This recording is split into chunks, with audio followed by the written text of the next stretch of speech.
¿Sesiones virtuales del Congreso o sesiones presenciales del Congreso? Ese es el gran debate que hay en estos días previos a la instalación de un nuevo año legislativo este 20 de julio. Y tenemos las dos posiciones.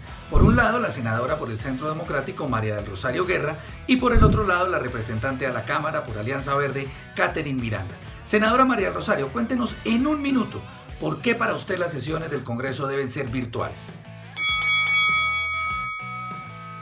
Primero, porque en el Congreso, para su instalación, seremos cerca de 280 personas, 170 personas en Cámara, 108 personas en el Senado de la República. Está vigente el aislamiento obligatorio en Bogotá, está vigente la restricción para los mayores de 70 años. Adicionalmente a ello, estamos en un momento de pico de la pandemia del coronavirus. Por eso creo que lo más prudente, respetando las directrices tanto del gobierno nacional como de la administración distrital, es que tengamos sesiones virtuales del Congreso de la República. Y cuando las realizamos hasta el mes de junio fueron muy fructíferas. Hubo puntualidad de la casi totalidad de los congresistas. Se realizaron casi que con más intensidad que lo que hacíamos normalmente de manera presencial.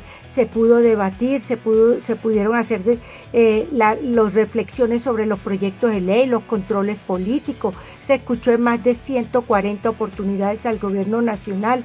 En fin, creo que lo prudente frente a esta pandemia, para el caso del Congreso de la República, que puede reunirse virtualmente, es que lo hagamos de esa manera. Representante Catherine, cuéntenos en un minuto por qué para usted las sesiones deben ser presenciales o semipresenciales.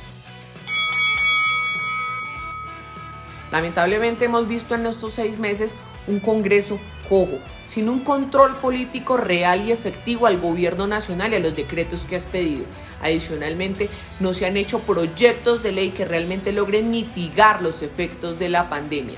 Adicionalmente, no es posible que casi el 70% de los colombianos ya se encuentran en las calles, reactivando su economía, tratando de buscarse el día a día para poner algo en la mesa de su casa, y el Congreso de la República sigue en una cuarentena privilegiada.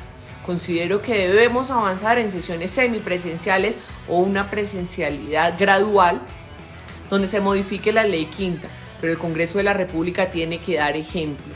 No es posible que el gobierno nacional y varios congresistas de la derecha pidan ya una reactivación económica, pidan ya que la gente pueda salir a las calles a trabajar, pero ellos se mantengan en una cuarentena privilegiada. Esta semana los presidentes de Senado y Cámara, Lidio García y Carlos Cuenca, deben definir si la instalación del Congreso y la elección de sus sucesores se hace de manera virtual o de manera presencial. Y después de esto, las nuevas mesas directivas de las dos corporaciones deberán definir qué pasa este semestre legislativo, si se sigue sesionando de manera virtual o si se impone la presencialidad. Muchas gracias por acompañarnos.